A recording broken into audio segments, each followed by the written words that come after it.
Number 7. The USS Indianapolis.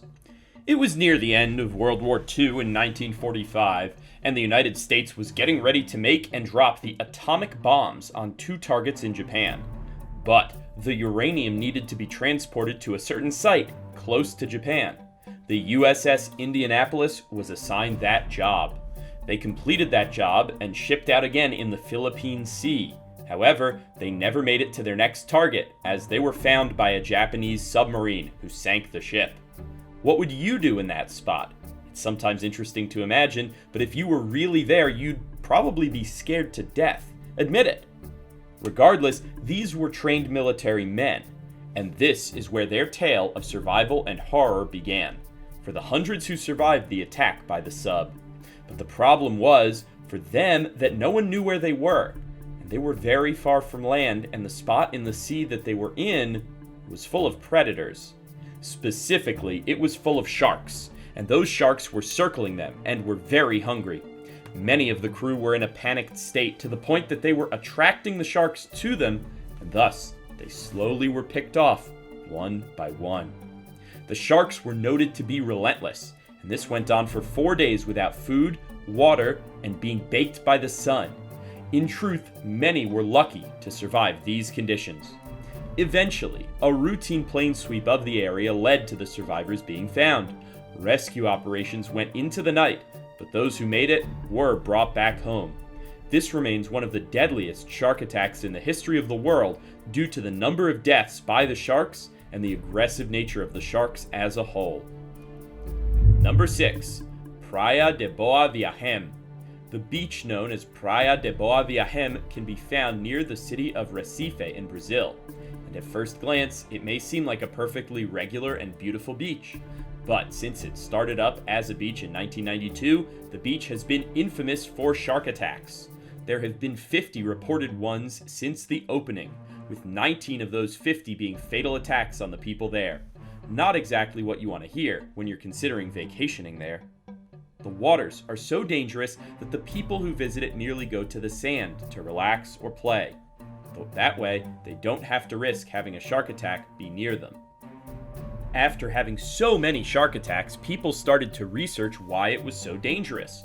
They found that a construction project had things put into the water that disrupted the natural patterns of sharks, as well as items being dumped into the nearby waters which lured the sharks to the beach area.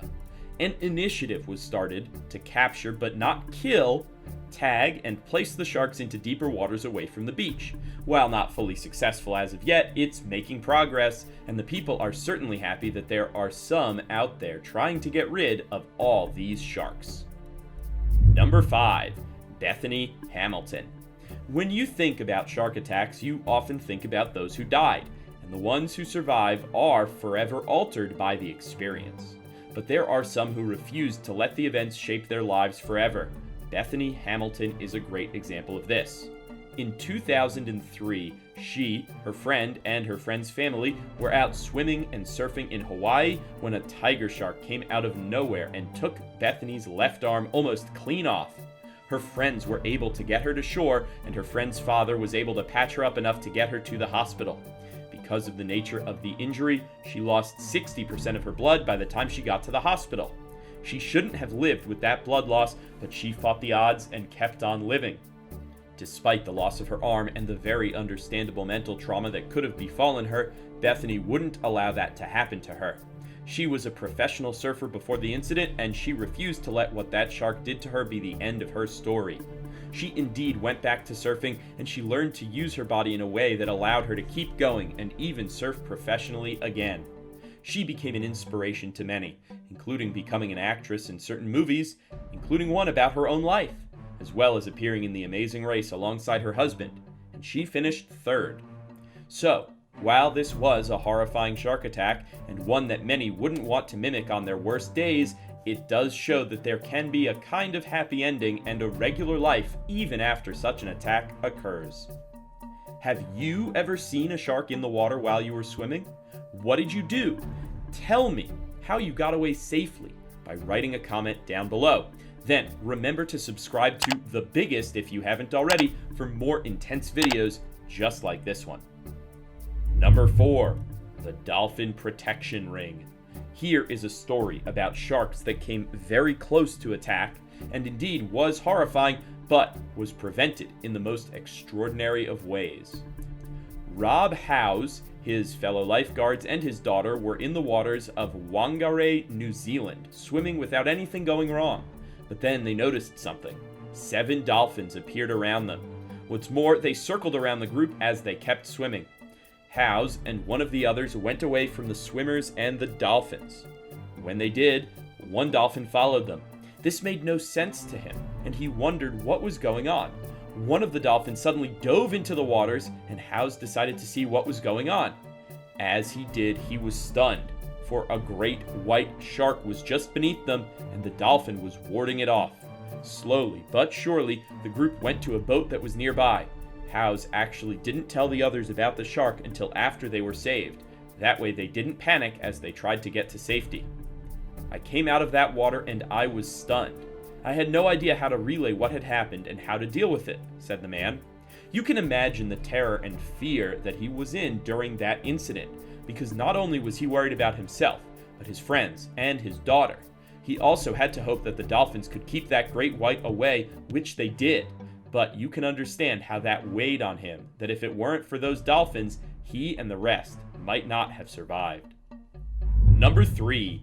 Alan Oppert. Alan Oppert lived in Binningup in the southwest corner of Western Australia, and like most Sundays, he had been out with his friends before heading out into the ocean in a large group to go and do some diving. The friends had done many adventures in the ocean together, and they felt that this particular Sunday would be no different. They were wrong. Everything started out fine as they went into a special cavity within the ocean about 15 minutes from where their boat was docked. After several hours and 2 separate dives into the heart of the crater, a single tank of air remained between the 6 men. Alan Oppert was given the chance to go back down, but when he did, as he lowered himself into the cavity, that's when he saw the great white shark, and it was staring at him. The shark is going over to one spot, and having a look, and going over to another, and having a sniff. These sharks are like dogs in their gestures and in their behavior. They hunch up their backs when they are annoyed, and she was annoyed. All of a sudden, she spun around. I got about halfway to the bottom. I thought, she's going to attack from the back, or she's going to attack from the side. The funny thing is that I didn't even think about dying. The shark continued to stare, until eventually, with blinding speed, it struck. It happened in a split second. The mouth opened up, and she's hit me in the guts with her nose. I thought, oh, here we go. He used some careful thinking and tactics to get out of the shark's mouth by using his nearby spear gun and key strikes against the shark's gills, and got away. But while he made it to the boat with his friends safely, his legs forever bore the scars of the shark biting into them. Number 2. Ken Crew. Unlike some of the shark attacks described here, the tale of Ken Crew of Western Australia does not have a happy or lucky to be alive ending, because his absolutely ended in his death. And to this day, people are still trying to figure out how it happened so quickly and how the shark struck him. His friend Jerry Venturas described the attack in an interview, stating, "I turned around and saw this enormous fin traveling on the inside of Ken. It came in behind him. It was surreal. This huge shark, somewhere between 15 and 18 feet, head up out of the water, its jaws wide open, surging towards Ken. Without even stopping, it seemed to grab him across the lower half of his body, lift him out of the water, and give him a couple of shakes, like a dog would shake at a bone, and then dropped him in the middle of the pool in a great cloud of blood. There was no sound." If you're curious about the mention of it shaking him around, sharks like great whites are known to not just bite down on foes, but go and slam them into the water. Because the impact of doing so, especially as they go and rush out of the water and land with a major splash, usually ends with the prey being knocked out. The attack on Crew sent shockwaves through Western Australia and was a very real warning to all those who lived there that these attacks can happen without warning and without mercy. Number 1. Bernie Williams. In 2004, Bernie Williams was the victim of a shark attack partially because of dumb luck. You see, he was off the coast of the city of Perth, and was diving with friends looking for seashells and some other rare marine creatures when he realized that another boat had pulled up alongside his boat.